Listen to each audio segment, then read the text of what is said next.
What's up, you fucking weirdos? Welcome to where the weird ones are. Yeah.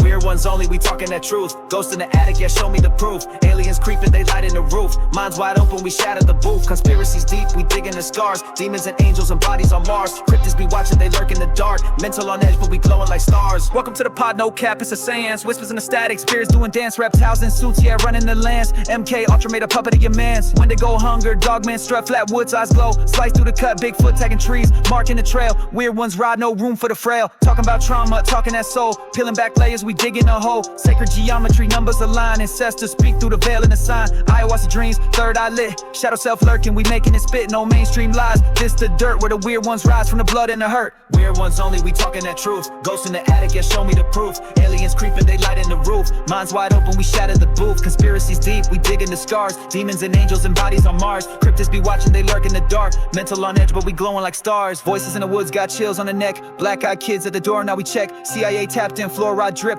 Project Bluebeam, watch that script. Talking about grief, talking about fear. Talking about why them voices appear. Healing the mind while breaking the chain. Spiritual warfare deep in the brain. We don't run from the strange, we live in the strange. Tattoo the truth and the scars and the pain. Stay weird, the mantra we own in the name. Reality bends, so we bend to the same. From the attic to the swamp, we tracking the freak. Where the veil get thin and the silence speak. We ain't your norm, we off that grid. Weird as the wave, yo, this where we live.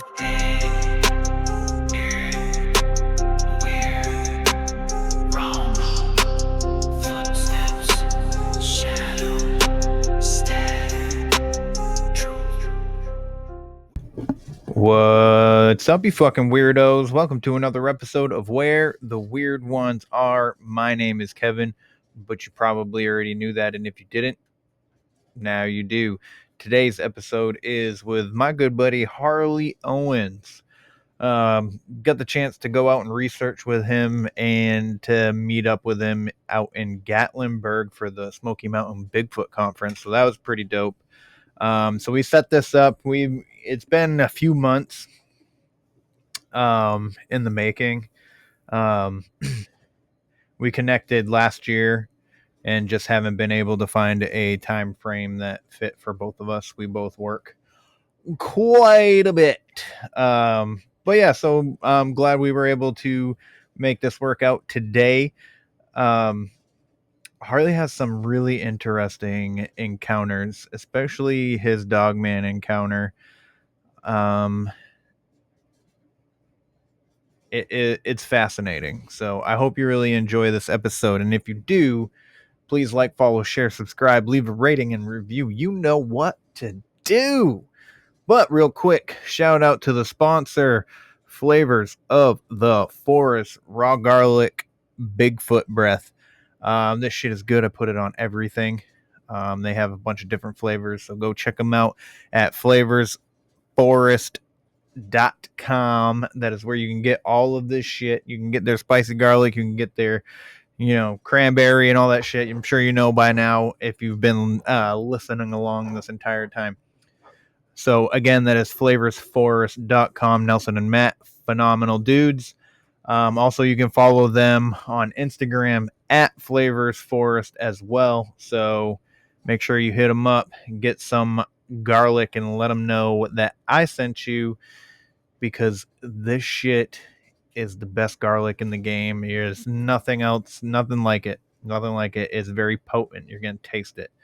So other than that, my good buddy Johnny, his company, wildbeautyproducts.com. You can get whipped tallow moisturizer, some lip balm, lipstick, chapstick, whatever, all that stuff. There's a whole bunch of beauty products, mainly to help your skin. And I like the whipped tallow moisturizer because it doesn't leave my skin feeling greasy and slimy and gross like a lot of moisturizers do. So, again, that is wildbeautyproducts.com. Go check them out. Also, on Amazon, my book is out. If you do decide to go check out my book, please leave a rating and review. That will help me phenomenally find more readers. I'm working on book 2. I also decided that I was going to try my hand at script writing. So I'm gonna be probably submitting that once that's done. So I might be postpone, like it's probably might take bleh, it might take me a little bit longer to finish my book because I'm so excited to write this script because I have such an idea that I can't get, like I can't stop thinking about it unless I start writing it. So I've been working on flashcards and shit, and I'm not saying a studio's gonna pick it up, but who knows? You never know. Shit, wilder things have happened, but I've always wanted to break out into that stuff. I was originally going to go to the New York Film Academy when I graduated high school, but I did not graduate. Life got in the way. I started fighting. For many of you, may or may not know, I did do cage fighting for a little bit, and then my son came along, and I was like, it's time to go get myself a real job. And I kind of just dabbled in writing for the longest time, never really got serious about it until voila, the podcast, talking to people, networking and stuff, authors and stuff, like talking to them about their process and realizing it's not easy, but it's easier than I thought, so you just got to do it. So moral of the story, you got something that you want to do, go do it, because life is not going to wait for you. There's nothing you need to be waiting for. If you want to do shit, fucking do it. You got a dream, you got to start pursuing it, or else it's going to pass you by. So other than that, if you are experiencing any kind of mental distress, please, here in the United States, dial 988. I'd hate to lose you, because your existence means something.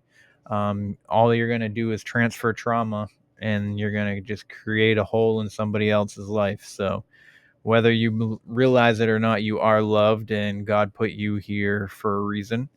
Out of all the things that he created, or she created, they looked out and was like, you know what? This world needs one of you, and you're here. So don't take that for granted. Time is a currency. Spend it wisely. All right, let's get into this episode with Harley Owens. I do not think you will be disappointed. Let's go. Where the weird ones go production. Hey, this is Rochelle Stratton, and you are listening to Kevin with Where the Weird Ones Are. So sit back, relax, and enjoy.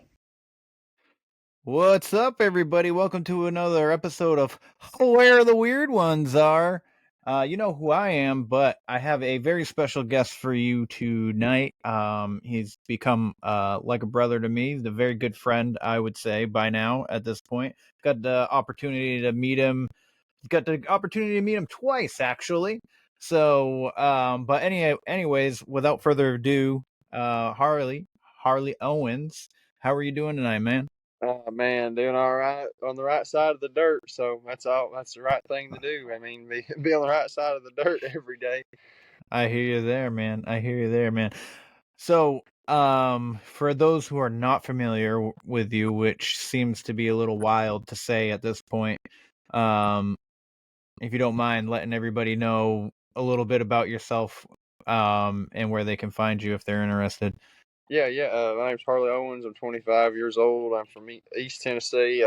Just recently moved out to Middle Tennessee. So, uh, I was a skeptic, non-believer in this stuff. In 2020, I had a life-changing encounter. I stopped hunting and fishing for 3 years, overcome what I thought was a fear of these things, and Thanksgiving when I went back deer hunting, and December 7th of 2023, I started doing boots on the ground field research into Bigfoot, and I've since learned that there's a lot of other crazy stuff out there besides Bigfoot, and Mm. I've it's definitely changed my life. And it's weird to think, if somebody would have asked me years ago, would you research Bigfoot, I'd probably told them hell no, but here I am now. it's awesome, man. So for everybody listening, I got the opportunity to go out into Harley's research area with him. We have kind of like a short film coming out. Should be coming out within the next couple of months. I want to say before Christmas, but Doc is doing an amazing job with it. He's done a couple reels for it and stuff like that. So it was a lot of fun. Saw my first Bigfoot. Or pretty sure that's what it was. But yeah, man, found my first print too. I wasn't sure if it was, and Harley was like, "Man, this is a print for sure." I was like, it was kind of exciting. So I want to thank you for bringing us out there, man. It means a lot to me. Oh man, it was a trip I'll never forget, man. Like I still tell people about it every day, man. Anytime somebody calls, I always talk about this trip because it was just so special, for everybody to be out there, and everybody experienced it all in some way, shape, or form. Whether when it was they were doing that yelling and hollering when you were sitting by the fire and Doc was sitting there video when you like that was wild, man. And then much less what happened to Riley and which Riley was tore up, man. That was a trip that changed his life, and he's a good old man. He's a good old dude, and I'm just so thankful for y'all to have been there and just experienced it all with me. And it's been crazy, man. Like sometimes I'll take people out there and nothing happens, but that trip it Mm, was special. it was. I almost want to say like it was the things that happened were like what we experienced we were meant to experience, like because I've always been, I believe, but I'm also don't believe, like, you know what I mean, if that makes any kind of sense. Mm-hmm. And I definitely think, I mean, I definitely believe now for 100% for sure. Riley was the same way, where he was kind of like on the fence, like he wants to believe Mm-hmm. he and all that stuff, and now he 100% believes.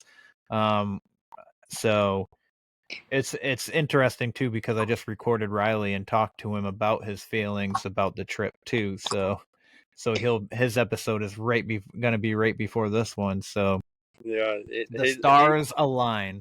yeah, absolutely. Yeah, and he was tore up there for a while after that, man. Like He was. I mean, even the emotions of like, when you and Drewski and Doc were sitting where y'all were at, and then me and Brian were sitting where we were at, and then it was Riley, Juan, Don, and Paul. They were all sitting right there where we had just got what we had captured. And they all just turned their lights on, and they said they were getting out of there. I didn't know what was going on until we got back up to the Yeah. camp. It Yeah, just that happened was crazy. quick. It just happened so quick, man, and it was just unreal. Well, Doc's like, why the fuck they turn their light on? I was like, oh fuck, I know, I'm not over there.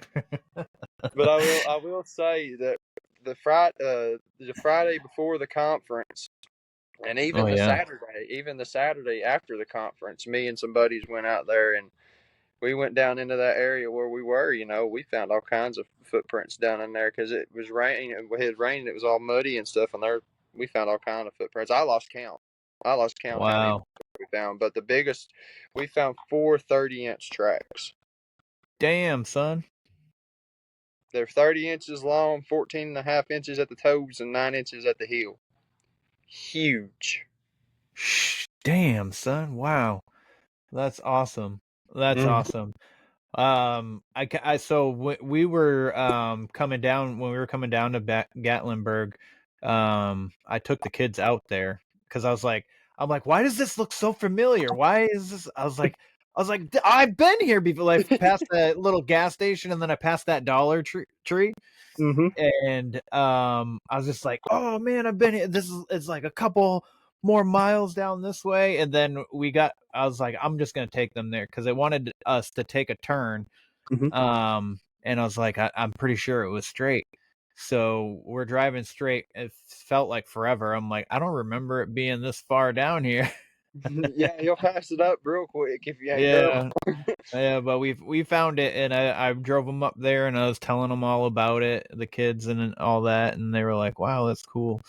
I think my son wants to do it because technically, I don't know if I told you this, But my son is what got me interested into cryptids Oh, okay. because when he was like 8 years old, he really enjoyed watching Finding Bigfoot. Mhm. And I used to scoff at it. Like I'd be like, because my ex-wife would put it on for him, and I was like, what are you watching? He's like, I'm watching Bigfoot, and I was like, Bigfoot's not real.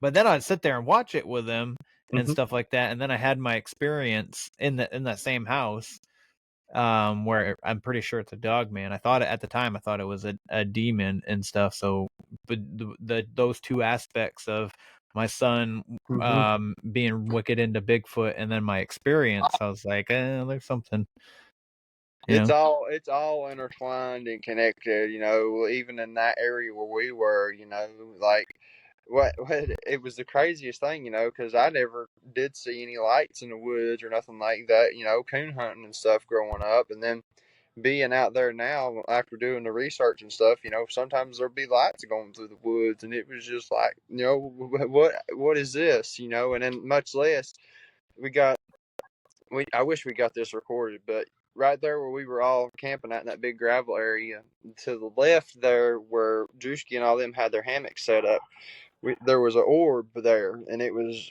moving from the left to the right through that stretch of woods right there. And me and my buddy Rick were looking at it through thermal, Oh and shit. we're sitting there passing it back and forth, and Rick passes it back to me. This orb is gone, and right down the gravel road right there was a pine tree that was sitting there, and it was kind of close to the road, and this Bigfoot's peeking out from behind that tree, and it takes 3 steps from behind that tree and crosses the trail right there and goes into them laurels, and it circles around that patch of laurels down into that holler, and it yelled at us 3 times.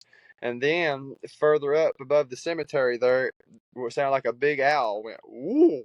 Just it was all crazy, man.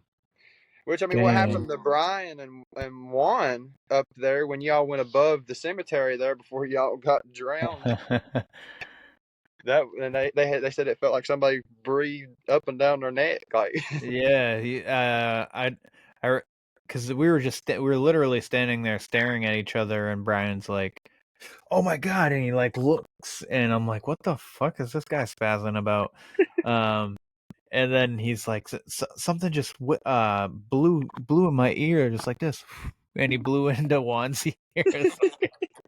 And he's like, we're all like, "Whoa!" But I remember walking up that trail, and I couldn't tell if because I did hear a plane. Mhm.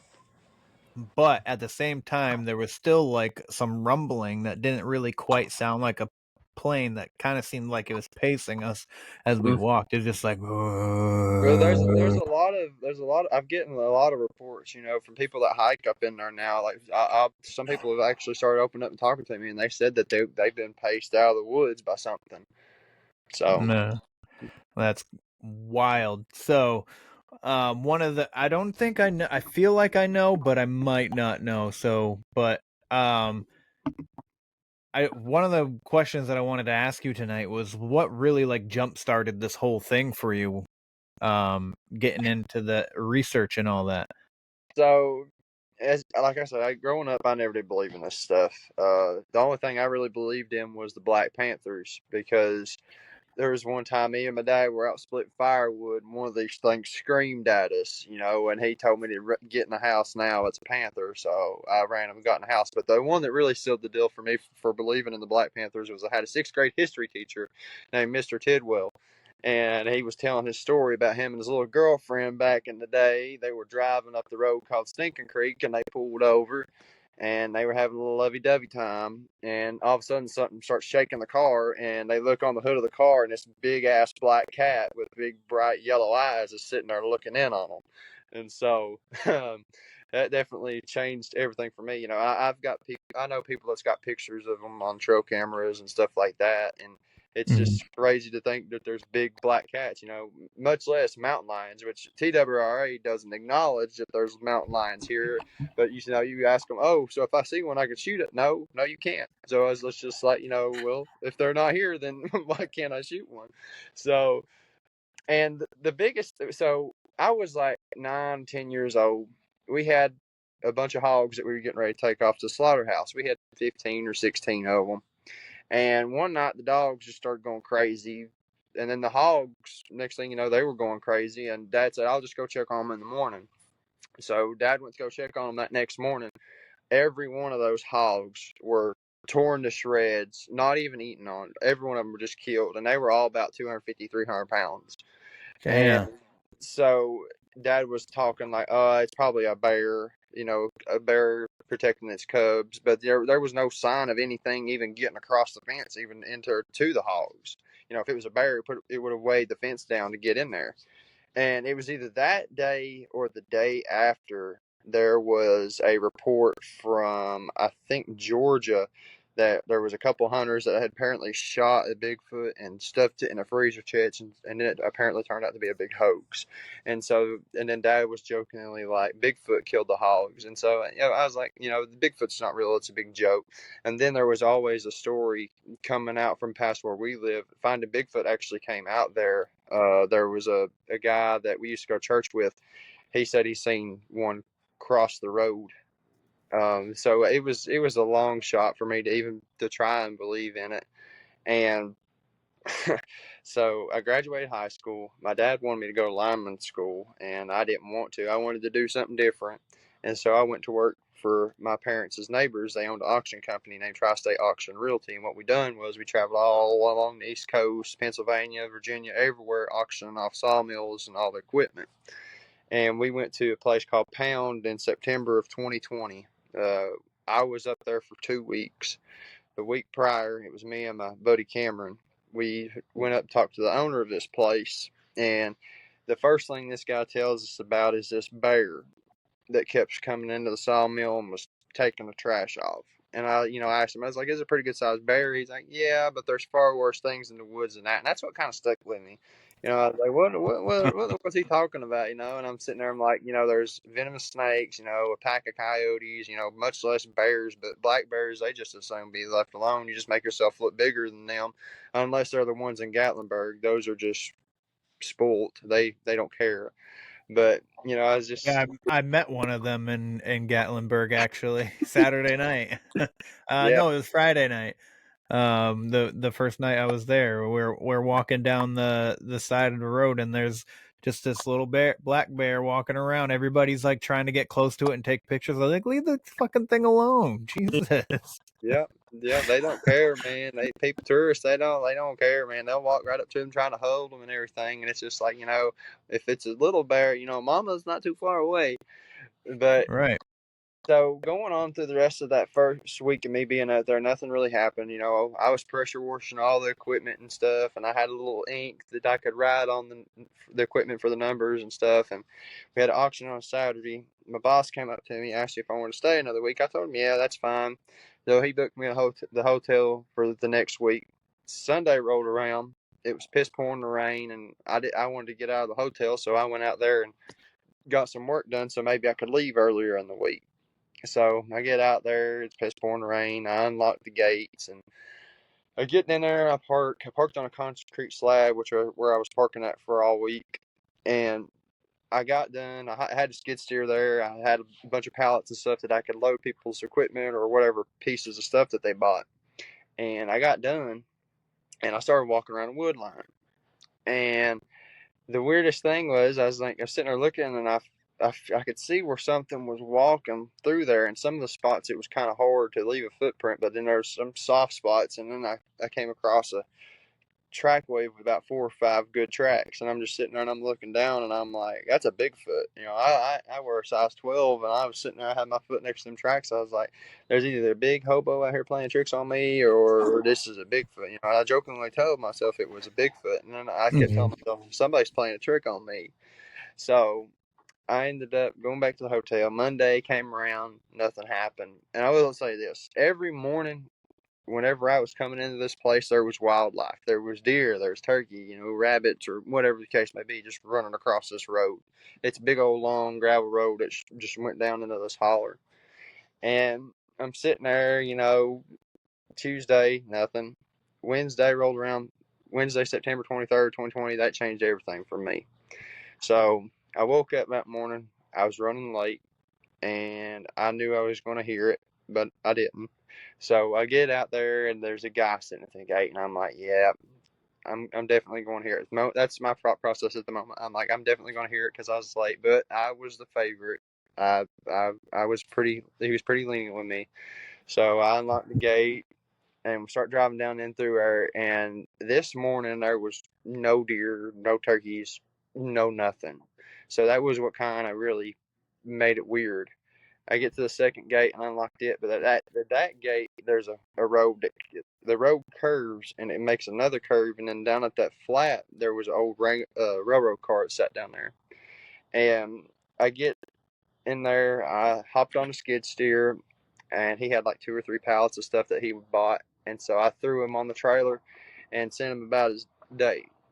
And so I'm sitting there waiting for somebody to come. I'm sitting on a skid steer. I'm playing Angry Birds. I was playing some kind of game on my phone. I don't really quite remember, but I was I was tore up because it was hot, and the skid steer was nice. You know, it had the AC and all that stuff, but it was miserably hot. And so I get out of the skid steer. It's about 1:30, 1:45, somewhere in that time frame, and I go to the cooler to get me a Coca-Cola and peanut butter sandwich. And I open the cooler lid, I pull my sandwich baggie out, I get my drink out, and all of a sudden I hear growls grunt. So I've grew up hunting and fishing. I know the sounds of the woods, and this was something that I was really familiar with.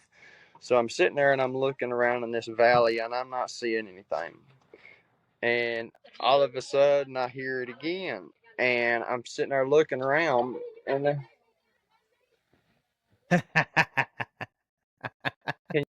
I'm on podcast. Sorry, guys. You're Remember, I good. got all these. This is $10. Look, That y'all, was awesome. It's Look. not live. It's a pre-recorded. look. If you got an old lady, look, this pillow is like $10 If you got them $10. at Aldi's. at Aldi's, if you got Aldi's. That's sorry, funny yeah. because Aldi's emailed me today. Aldi's asked me if I wanted a job. But yeah, but they okay. So I was talking about hearing a growl. Okay, so I hear it growl grunt again, and I looked up on this high wall, and there was some foliage up there, and I could see something black moving through this foliage, and I'm sitting there, and I'm like, "This is the bear the guy was telling me about." And I looked down, I looked back up, I looked down, I looked back up. When I looked down, looked back up that third time, I see this thing peeking out from behind a tree doing a classic peekaboo thing. It's just this kind Oh, of shit. swaying in and out from behind the tree. And as soon as I seen the damn thing, I was like, oh my God, that's a Bigfoot. These things are real. People aren't crazy. And so my mind was going 100 miles an hour. And the only thing I knew of to do was to pull out my phone and take a picture of it, because as sure as I would have tried to take a video of it, it would have been gone. So I pulled out my phone and I took the picture, and I had a brand new iPhone 8 Plus. This thing just mysteriously shut off. And so I'm sitting here trying to process what to do, because this thing's quite literally got the high ground over me. And this thing just turned around and it walked further up onto the ridge. And I ran, jumped in the truck, locked the doors, and cracked the windows. And I sat there for the rest of the evening because I was not about to call my boss and tell him that I seen a Bigfoot. So I plugged the phone up, hoping and praying it was going to come back on, and it did. And sure enough, the picture was there. And I don't know if I can pull it up on here or not. I might be able to. No, I should have done that before I. That's okay. That's fine. But this thing was just, it changed everything for me, man. And going on later into that evening, these things started hollering. And I say these things now because I've had a spectral analysis done of this audio, and their vocals range from 250 hertz all the way up to 2000 hertz. And based on the tones and the sounds that were being made, there was multiple different creatures. And so I didn't sleep at all that night. Thursday rolled around. I get back out there and I find another trackway. And this trackway actually came down from the ridge that this thing was on. It came down into that sawmill area. And I could not do the strides that was from track to track. I mean, it was just unreal. This thing stepped across the creek bed, and like just one whole step. and it was just unreal to me. And then that night they started hollering again, and I recorded 2 sets of audio from that night, and they were 15-ish minutes apart, but they were further away. They wasn't nowhere near as close as what they were the first night. Hey, I need you to open this pickle jar. Okay. Oh, Sorry. Thank you, very. I'm wearing pickle juice, Kevin. That's okay. But so Friday rolled around, and I ended up leaving, going to the little drive-in diner down the road, and it was called Robo's. And I see these old timers sitting there. I was like, if anybody's gonna know what I seen, it's gonna be these old boys. So I just sat down and struck up conversation, asked them how their day was, yada yada yada. And I dropped the bomb on them. I said, "Yo, boys, ever seen or heard anything weird around here?" And they all got quiet. And one of them eventually said, "Well, what'd you see?" And I said, "This." I showed them the picture of it. I showed them the tracks, and I let them listen to the sounds, and they all got quiet. And one of them said, "Oh, those are the devil monkeys." And I'm like, "Devil monkeys?" Devil monkeys. So Bigfoot, they're like, "Yeah, devil monkeys, Bigfoot, wood boogers, Sasquatch, mountain giants. It's all the same thing." And I was like, "Okay, all right, cool. That's my validation." And little did I know that when I would return home, I faced probably the most ridicule that I had ever faced for anything in my life. I stopped talking to my parents were telling me it was nothing, it was a bear, yada, yada, yada. The sounds, it was either elk or coon dogs, everything other than what it was. And it got so bad that people, my high school friends, they would see my truck, because my truck, I had a nice truck, I had the big wheels and tires and all that stuff, and they would take videos of me driving down the road. Oh, I wonder if he's got Bigfoot in his truck. Like it was just, it was bad, man. Like it changed everything for me. I shut it off. I never told anybody. I shut off my family, and I've actually just recently started talking back to my family again, from back in April. So it was a long, hard process to deal with, from dealing with that ridicule. And if it wasn't for my now wife, I probably wouldn't even be where I'm at today with doing the research and talking about Bigfoot. Like I said, I stopped hunting and fishing for 3 years after that encounter. And it was in August of 2023. I had a nightmare one night, and my wife, started talking to me in the middle of the night, what's wrong, and I told her everything of what happened. And she said, you got a story that needs to be told. And so I just started looking to be a guest on podcasts, and I found one that I wanted to do. And, I was kind of like, I can be a voice for people that, that way they know they ain't alone. And it went from there, and then it got to the point of, I needed to get back in the woods. I needed to start back hunting. I needed to get back into fishing. And Thanksgiving of 2023, that changed. I went back deer hunting and overcome what I thought was a fear of these things. And, I created my Facebook group then, and I was like, I need to get out and look for these things. So I looked up Bigfoot research in East Tennessee, and lo and behold, Scott Carpenter's name had popped up. But he passed away in August of 23, and I reached out to his son T Cart Travis, and he kind of helped me out looking for spots and stuff like that. And the area that I'm in now, man, this is the place where I started doing the research, and it's the place that I've never really left. It kills me to be 4 hours away now, but I know they're there. They've from 2023 to now, I know they're still they've always been in there, and it's just so real to me. And I've had some crazy stuff happen in this area, and it's just, my parents, and they support me. They do support me now. And I've told them stuff, and let them explain everything, and it's just like, it's good to know that they support me now and not ridicule me about it anymore. That is good. I mean, that's why so many people don't tell their stories. I mean, what's his name? Frickin' God damn it! Why am I Ronnie LeBlanc? Even like when he gives his speeches and stuff, he's like, I think he's like 96 or 98% of Bigfoot sightings are not reported. That's what I'm saying. Yeah, the numbers that's out there, that's not even half of them. I can Yeah, guarantee it. because there's when people see it, they don't want to. Like when I saw what I saw, I didn't go report it. I just kept it to myself. Mhm. In fact, I didn't even tell anybody because I was so scared of it. And it wasn't even like nobody's gonna believe me. It was just because I was fucking scared. I was like, "Fuck this! I must be." I was just like, "I am crazy." Um, I mean, the ghost. Like I've experienced ghosts or what I think are ghosts anyway. Who knows? Like, there's so many different opinions on what spirits are or what a Oh ghost is, yeah. or like all that stuff. Um, but yeah, man. I mean, I get it. You know, I used to think, you know, telling somebody what I think and my real opinions would get me ridiculed as well. And once I started the podcast, I was like, fuck it, dude. I'm just gonna be me. Fucking, we're gonna do this shit, and so people don't like it, then they don't fucking like it. Oh yeah. There's Um, nobody is an expert in any of this, and I'll be one to tell you that I'm not an expert. I'm an amateur as far as I'm concerned.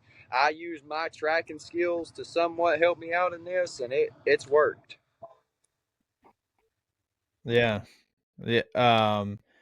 Tracking is definitely beneficial. I was actually, because we just lost chickens, and one of them got torn apart, and another one is missing, and the rooster is missing. So me and my son went out looking for the rooster because I'm like, he fought whatever it was and then took off once he was like realized like he was fucked. So we tracked him all the way out into the woods, and he was dead. His head was gone, but they didn't even eat him. That's crazy. That's just and I've never really found like a kill site or anything like that. I don't think I have, but I've always heard the story, of people finding animals just torn apart, and what happened to them hogs when I in my childhood. It's just Yeah, like, why would it kill it and not eat it? not That eat doesn't it. make any Yeah, sense. yeah, that's it. Well, what with my rooster, I think it was because it was fighting it, and it was just like, all right, this fucking thing is annoying, and snapped its neck. You know what I mean? Yeah. Where when it comes to your pigs, that's a lot of hog to just kill for no reason. You know what I mean? Oh yeah, Dad was pissed off, man. It tore him up, but to this day he just rubs it off as bear.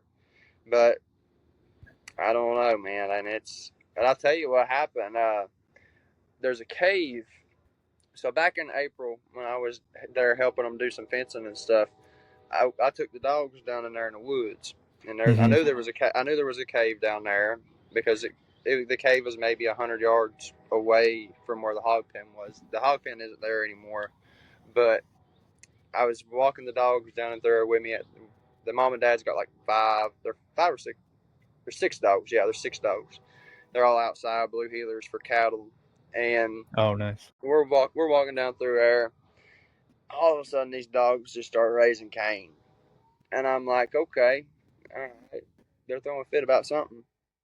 And I get to going down in through a little bit further, and I looked up in the tree. I thought it was a bear cub. I was like, oh, great, nice, black bear cub. So mama's not far away, and I'm sitting there and I'm looking at it, and I'm like, that's a weird looking bear cub. And so I just pull out my phone and just snapped a picture of it. And I looked at it on the phone and I was like, oh shit, it wasn't a bear. It was a dog man, just a little small dog man pup. And so I'm just sitting because when I took the picture of it, it leaned out from the tree and was looking straight at me. And you could see its muzzle coming down. You could see its ears sticking up. The other ears kind of lopped over. And I'm just like, oh shit. And I knew instantly that's what killed them hogs. Mm. The dogs were just throwing a fit, and all of a sudden I'm sitting. The dog. I didn't have no leashes or nothing. The dogs just have collars on me. I didn't have no leashes or nothing. I didn't even have a gun with me, and so I'm sitting there trying to grab all these dogs by their collars, Three of them eventually just shot off and went back to the house. So I've still got three in one hand. And all of a sudden, I hear something just start bluff charging me from the power lines. And I turn around and look. I never did see anything, but I took my phone and I took a picture in that direction where this thing bluff charged me. And in the foliage, you can see this snout sticking out. You can see the black on the end of its snout, and you can see its head, and you can see its ears laid back, and it was unreal, unreal, you know. And it's just like, what would I tell my parents? You know, like, yeah, you got freaking werewolves running around on your property. Which I noticed, I have noticed, you know, that growing up there was plenty of deer there, and now it's just like the deer are scarce as can be. You know, I grew up hunting on that land. There was deer everywhere. Now it's just like they're just as scarce as can be. That's wild.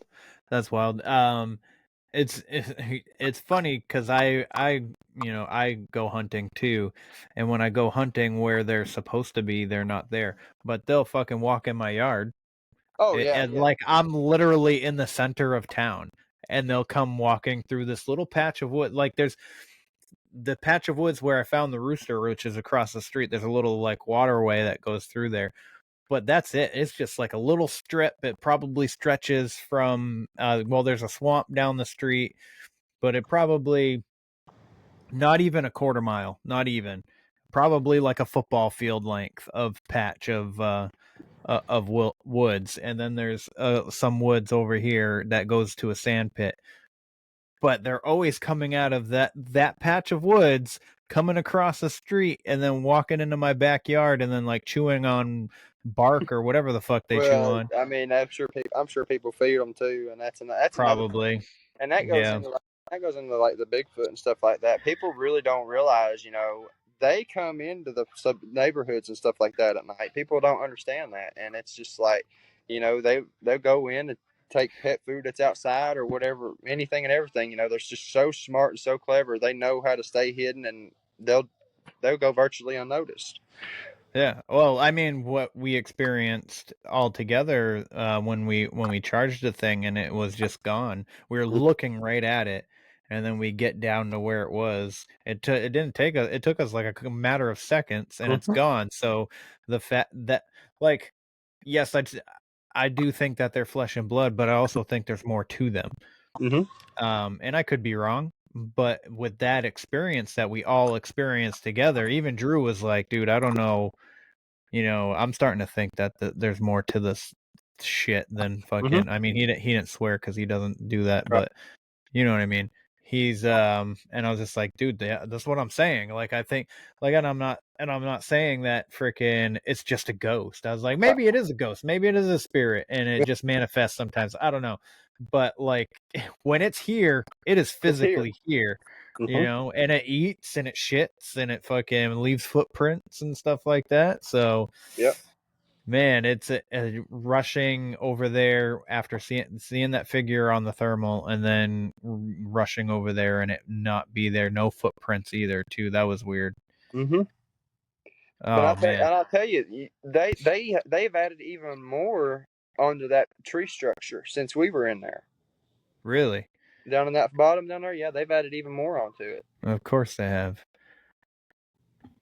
Yeah. Damn. And what it is, I don't know. I don't know if it's like a hunting blind or what, but I mean it's right there next to that game trail that runs right through there. So I mean that may be what it is. I'm not 100% sure, but it's definitely, there's something about that place. I mean, it's littered with courts. There's a cemetery. I mean, there's paranormal stuff that happens. I mean, That's another thing. The courts.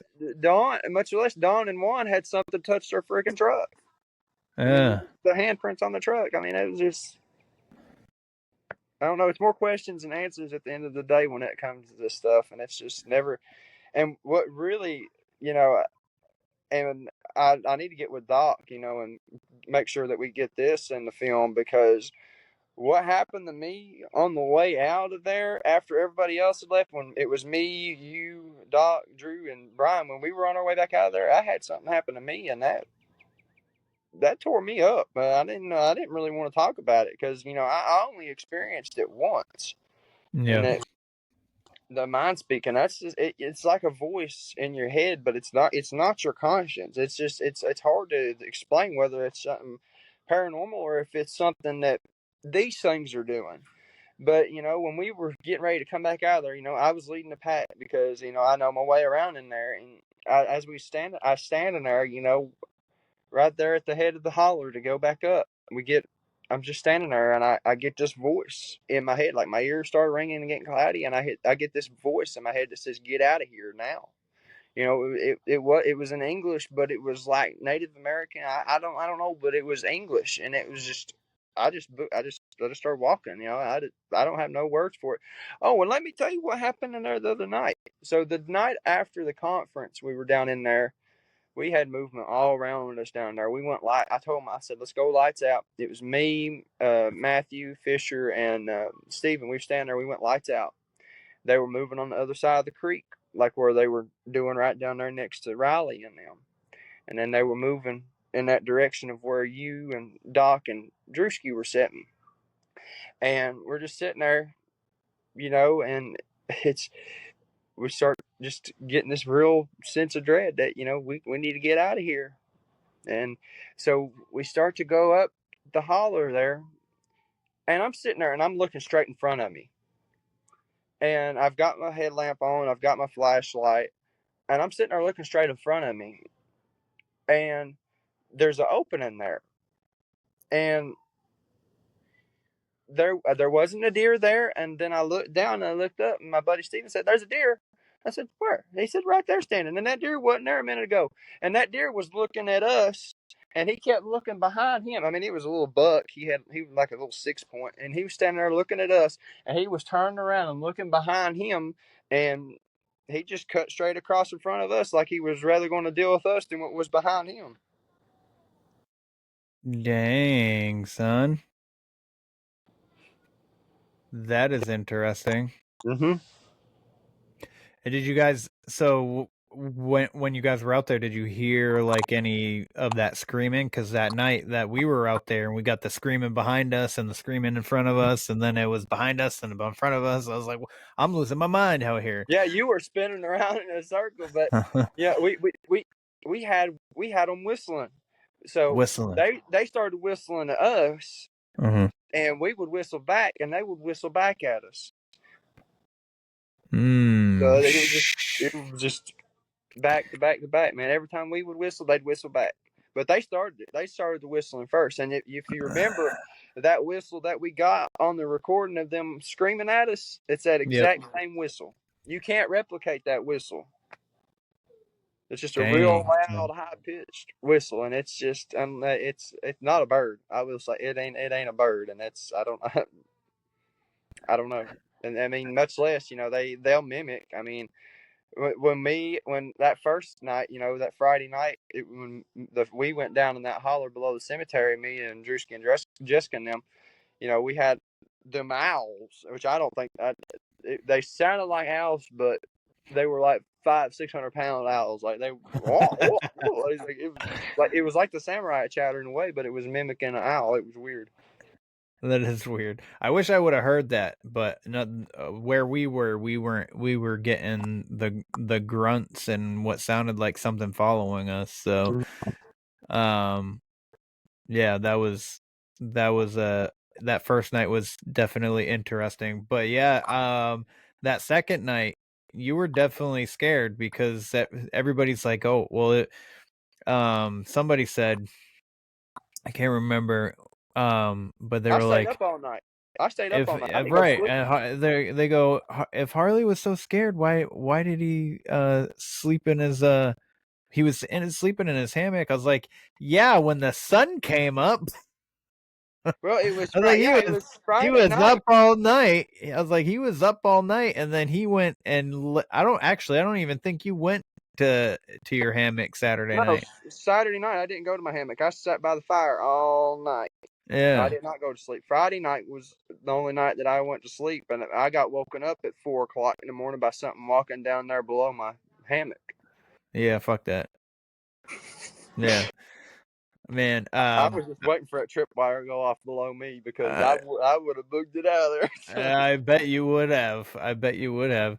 I remember asking Drew, I'm like, "Hey man, are we hiking in here? Like, should I bring my hammock or can I bring my are we gonna be able to like tent where the vehicles are?" And then he asked you, I assume, Yeah. and he's like, yeah, we can camp right out where the vehicles are." I'm like, "Yes." I'm Which I bringing mean, right there, my truck tent. right there where your truck was at, man. Like we've had them on thermal come up right there, like that patch of Yeah. laurels. We'll be sitting there and they'll come right up to that patch of laurels. You know, they'll be right there, just barely where you can see them on thermal. But it still is so real to me, man. I'm still over the moon about this trip, and I can't wait for everybody to see it when it comes out because I'm definitely excited for the next time we go out there because I found another area and it's crazy. It's crazy. Which I know Nice. there's a backstory. We were supposed to go over to this place, but there's a backstory behind it. So the first report that I read, somebody was driving down the road. It's like a mile and a half down the road from where we were. The other entrance is, but there was somebody driving down the highway there, and he said a giant moth came flying across the road in front of him.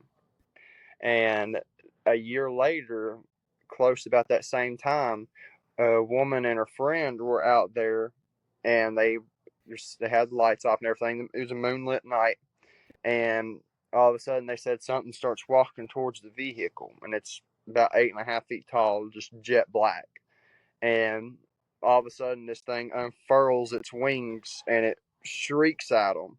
And they got out of there. And I've tried to reach out to this woman. She won't reach back out to me, but she moved from Tennessee all the way out to California. Like Whoa. it traumatized her. And I know there's Bigfoot over there. Back in March, me and my buddy Jim Powell, we were out there and we were surrounded in that spot. So I know there's a lot of crazy stuff that's happening there, and I think there's somebody that's local there that knows there's Bigfoot in there because there's like a little gifting spot, and there's little trinkets and things like that, and there was a big old piece of quartz sitting right there. So it's Fucking something about that quartz. quartz, man. It's something about that quartz. Yeah, dude. Yeah, for real. Are you coming out with us in October? Yep. Dope. Dope. I get to see you 3 times this year? Yeah. Shit, son. Shit. Yeah. Dude, so you start this research, you're finding all this evidence, you're having all these fucking wild experiences, man. And now you're doing speaking events, dude. What does that feel like to go from such from just being like, I'm not really sure this is real. Oh, this is definitely real. I'm gonna look into this, looking at this stuff, and now you're giving lectures or like basically just telling people about your stuff, and that crowd in Gatlinburg was fucking huge. Dude, our roundtable session honestly had the biggest crowd, I think. As it was Dope. every seat in there was full, man, and like it was just so real. You know, I'm very honored and humbled to share and give my insight on things. You know, and I always tell people, you know, I could be wrong, but you know, I got to go with my heart and my gut. You know, and I always tell people I'm not a perfect Christian. You know, and I just I cuss and here and there. You know, but I know that I'm on a mission and I'm on my journey, and I just can't help but feel like this is the path that I've been needing to go on. And and it's just like I've had people reach out to me and tell me, like you've changed my outlook on life, and it means so much to me. Wow, dude, that's awesome. That's awesome. I like that. I like that a lot. So, um, are one of my favorite questions that I like to ask everybody is which you pretty much just kind of answered it, but like are you finding fulfillment in like doing all this stuff? Oh yeah, oh yeah, yeah. It's definitely brought me closer in my faith. And I will tell you why. January 29th of 2024, I went out to a new portion of where I research at, which I've only been back in there once, and I won't go back in there by myself.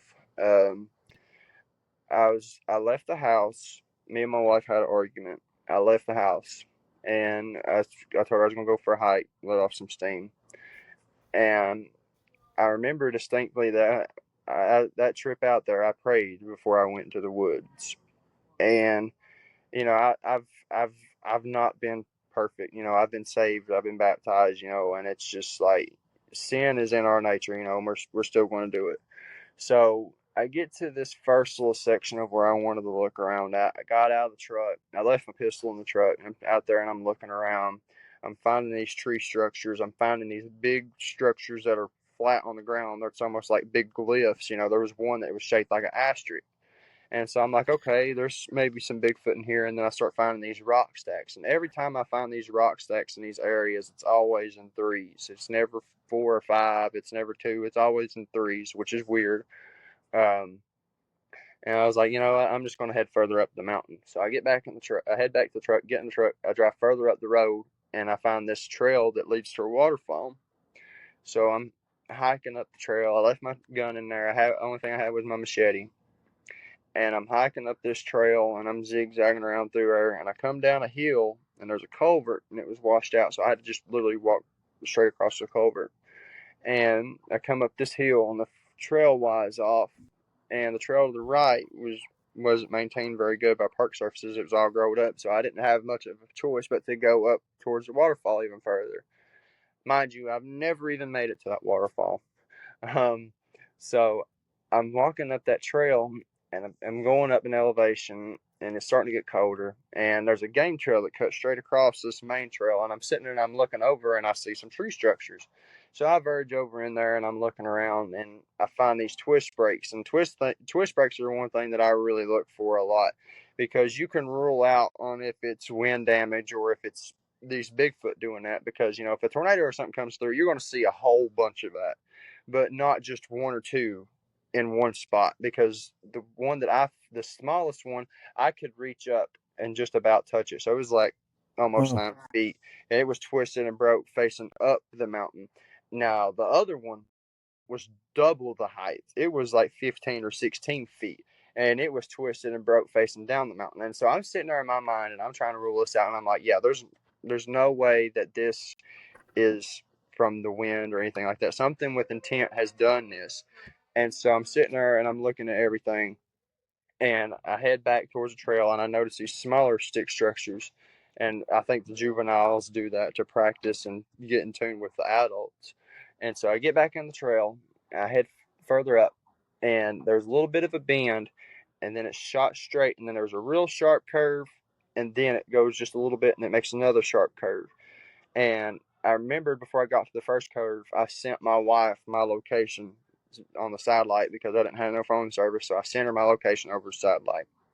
And I go around the curve, and I had 40-ish% battery, somewhere in that range. And I looked up, I'm still walking. I looked down, my phone said 10% battery, and it shut off. And I'm like, okay, great. It's starting to get colder. I packed light. I just had on a hoodie, a t-shirt, and some jeans. I didn't even have no thermals on underneath my jeans. I had my muck boots, and I just had a hat. I didn't even have a toboggan. At this point, it's starting to snow a little bit and get colder. I can start to see my breath. And so I'm like, I got a decision to make. I either keep on going or turn around and go back. And it's starting to get darker. I was like, yeah, I'm just going to turn around and go back. So I turned around. I came around the curve, and I maybe get 20, 25 yards past the curve, and I hear something behind me to my right moving, and I'm like, all right, it's a Bigfoot. I'm going to turn around, and it's going to be there. So I stopped on a dime, and I turned, and what I saw was not a Bigfoot. This thing was laying down flat on the ground. It's this giant brown wolf, essentially. Now, this was the first dogman I've ever seen. It was laying down flat on the ground, had big old ears like a German Shepherd, and these big, bright, yellow eyes. And I'm just sitting there like, oh my God. This thing pushes itself up with its forearms and it takes 3 steps to a tree that's about 15 yards away from me. It props one of its hands up on the side of the tree and starts to kind of dig its nails into the tree. And it's kind of taking that other hand and like playfully acting like it's trying to get me.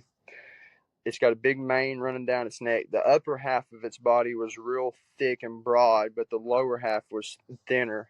Had a big poofy tail like a fox's. And the biggest thing that stuck out to me about this thing was the hands.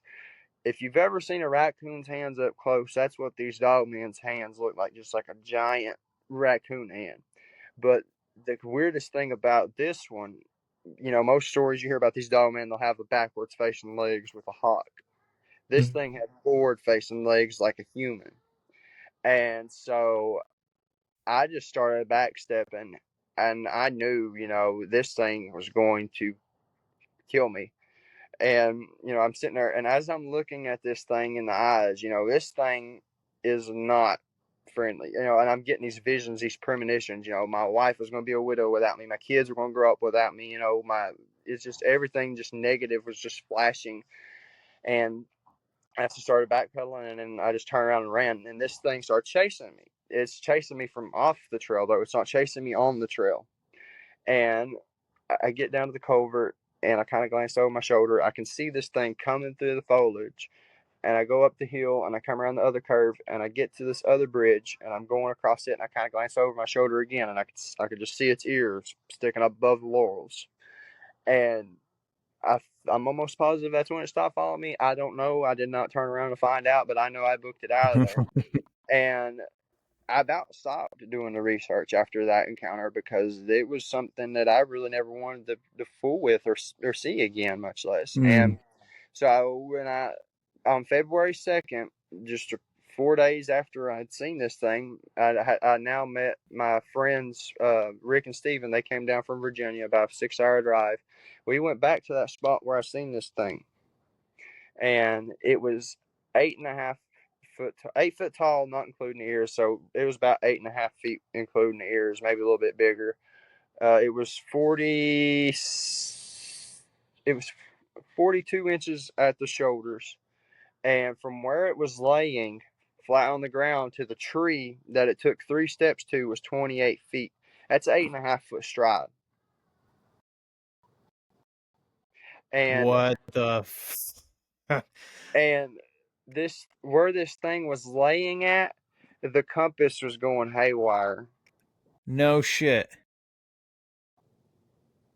Holy cow. And that's why I'm saying, if you deal with this stuff, whether you think they're flesh and blood or anything like that, I will tell you there is spiritual authority over these things. They know their place, they know their time, and there's a, if you rebuke them, there's a barrier that they can't come through.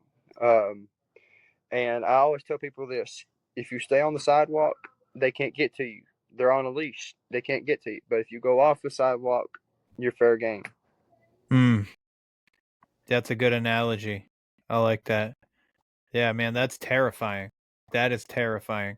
Like my dogman experience, I only saw eyes, except they were red.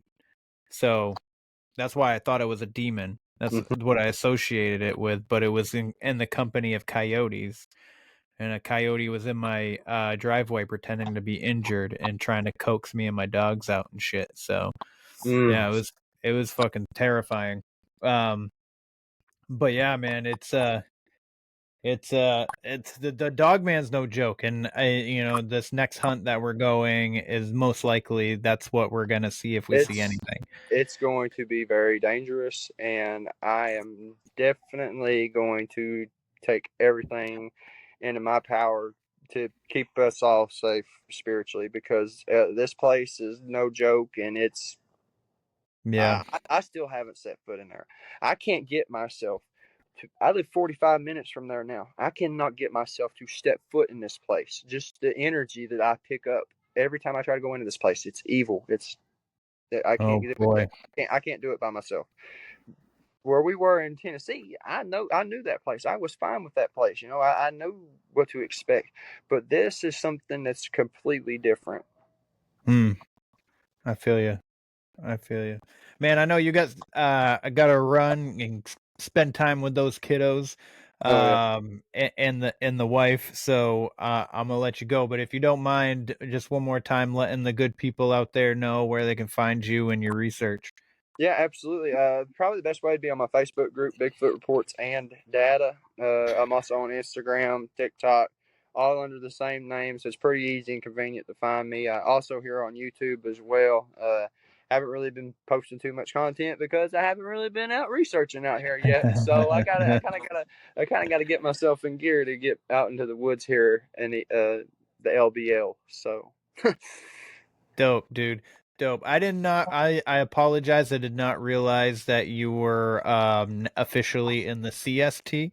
So No, I it's fine. It's fine. apologize if it seemed like I was rushing I'm you. still trying to get used to it. I'm still trying to get used to it, man. It's all good. Hey, we got it done, and that's all that matters. And can't thank everybody enough for tuning in. Yeah, man. I really appreciate you taking the time. It means a lot to me. It Hey, really does. not a problem, brother. And I look forward to doing it again. You will definitely be doing. You better do it again Hey, I because. will, man. I will. All right. For the listeners, if you don't mind, like, follow, share, subscribe, leave a rating and review. Those are the free ways to help the show grow, and to support it. If you feel like doing something a little more, that's cool. I got a Patreon where I do a little bit of extra stuff. $5 a month, you get a free mug and shit. And that is Patreon / weirdos only. But if you don't, that's cool too, because I'm still gonna be here doing this show because this is something that I love to do. So regardless of followers, listeners, and all that stuff, I'm gonna still be here. So if your podcatcher does not allow you to leave a rating and review, please consider doing so on the website where the weird ones are podcast.com. That is also where you can get the merch, much like the shirt behind me, the hat that's on my head. There's a ton of other designs. You can also get hot sauce, coffee, Buy and his supplements. books. Buy his books. Buy his books. I always forget to plug my book. Always forget to plug my book. I'm coming in clutch, Kevin. Yeah, you are.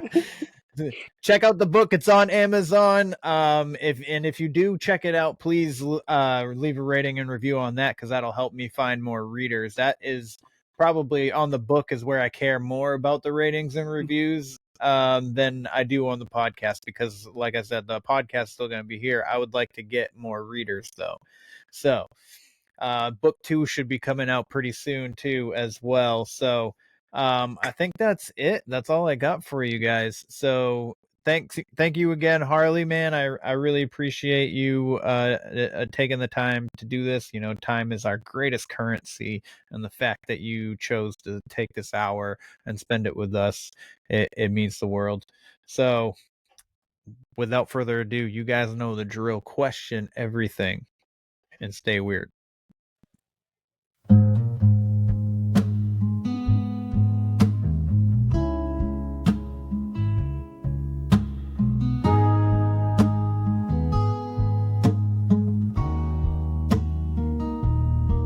In the quiet of the night, when the world feels far, there's a voice through the static, like a falling star.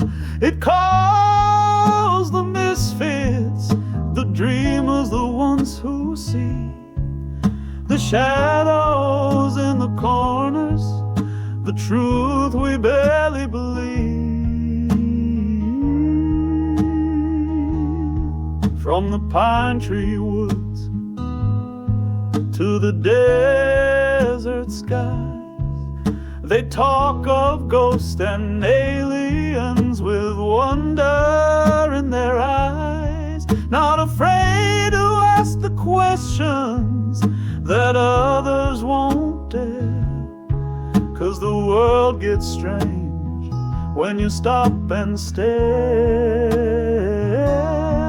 Come gather around where the weird ones are, by the fireside glow or a midnight car, where the stories run deep and the secrets fly like owls in the dark or stars in the sky. If you've ever felt lost, like you don't belong, you found your place, you found your song right here.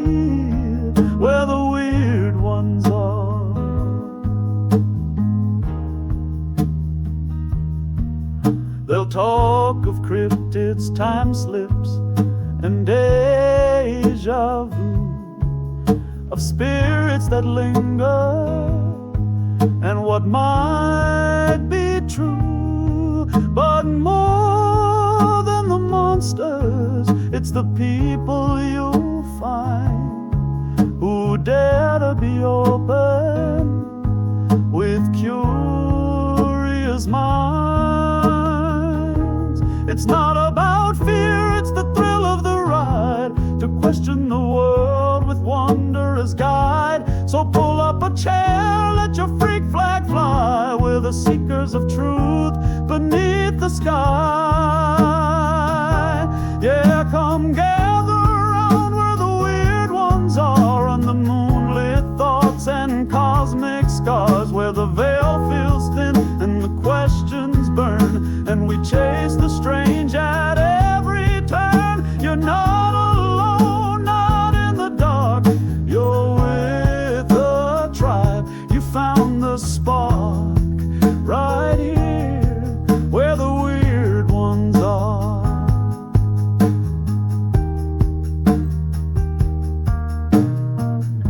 For the ones who wonder, for the ones who know, welcome home.